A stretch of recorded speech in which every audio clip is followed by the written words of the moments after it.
So I just want to do kind of two things in this homily today, just to say something kind of first about the feast that we're celebrating, and then to address our confirmandi.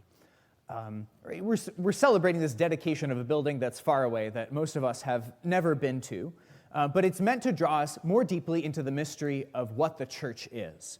A lot of us are not clear on who the church is. It can seem like, I don't know, maybe this thing that I'm part of, because some people in my family were part of it. Maybe it's like one of various denominations that you could join, and beyond that, one of various groups that you could join. There's, the soccer team and the PTO, and I don't know, the Kiwanis, and there's Catholic Church. And just like sometimes I have to go to practice sometimes, and sometimes you want to, and sometimes I don't. Sometimes I also have to come on Sunday morning when it's cold and rainy, and I feel a little miserable. I know somebody came up to me after Mass, after the 8 o'clock Mass, and said, "Father, you said that. It was like you read our minds." But the Catholic Church is here for something else. Right? The Catholic Church is a human organization. We're all, as far as I can tell, we're all human beings, right? But it has a divine origin. God founded it and guides her through time and through space. Right? Because there's a human element, we are always capable of messing it up. And because God guides her, he has the final word and is the one who acts, most importantly, in the church. And that's what the sacraments are, especially those who are receiving the sacrament of confirmation today. We hear in this first reading that we heard, this kind of mysterious language from Ezekiel about the first temple that the Jews built in Jerusalem when they first settled there. The temple was eventually destroyed, replaced by another temple that was also destroyed, and that there's water coming from the temple that flows out into, it says, into the dry, or into this sea that's dead. It's talking physically about the Dead Sea, which is in the Middle East. It's got so much hot salt content that you basically can just go stand in it and float. And because it has so much salt, stuff doesn't grow there. There are no fish. There might be, some microbes, but there's really very little that goes on there.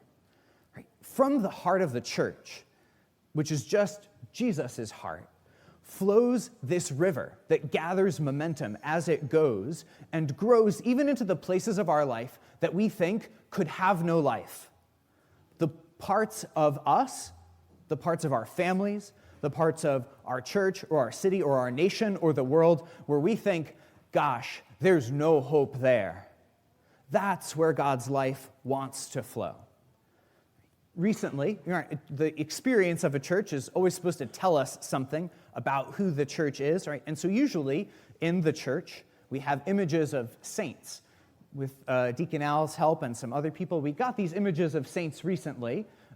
First, because Deacon Al got these images of Carlo Acutis and Pier Giorgio Frassati, who became saints recently. But we wanted to expand that and have some female saints and saints who express the diversity of our community. So Deacon Al, very helpfully, we tried to find images of this Saint Blessed Chiara and this other saint, Josephine Bakhita, and we couldn't find images that were good enough.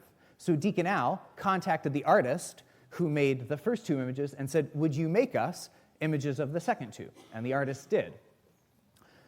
Josephine Bakhita, who I just want to say something about, right, is so amazing because we have all these misconceptions about Christian life, right? Like if I follow Jesus, my life is going to be more boring. It's going to restrict the number of things I can do on Friday night. Everything is going to be less interesting, and I will be more miserable. There might be some good side effects, but net loss. Josephine Bakhita was born in Sudan in the late 1800s. She was kidnapped when she was 7 and sold as a slave. And the treatment she underwent as a slave was so extensive and so severe that she forgot her own name. She never learned what she was called at her birth because of the experiences that she had.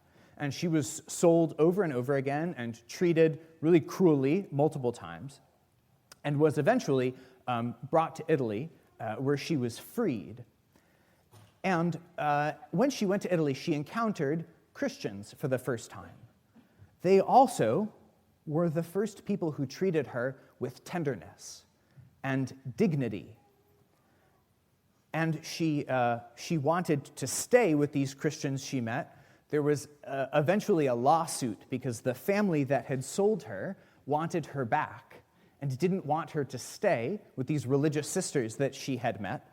And there was a lawsuit. It went up through these courts, and the Italian government had to intervene and tell the family, no, she's free. And she can do whatever she wants. If she wants to stay with these sisters, she can do that.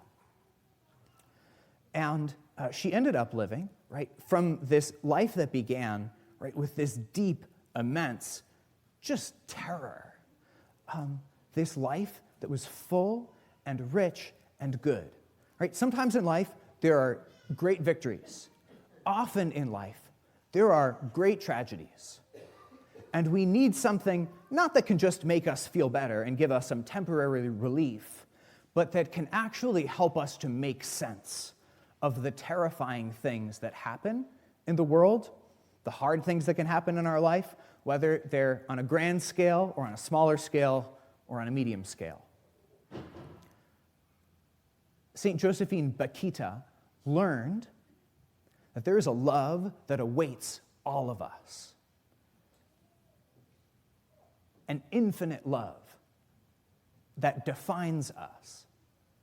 And that because this love awaits us, no matter what happens in our life is good.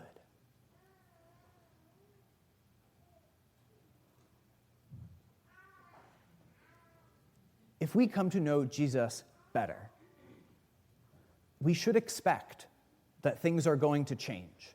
The word church comes from a word that means called out. We don't come here to keep our comfortable opinions about things. We don't come here to keep all of our old habits or the things that we like doing. Jesus comes into the temple and he flips things upside down. If Jesus becomes more a part of our life, some stuff is going to get broken.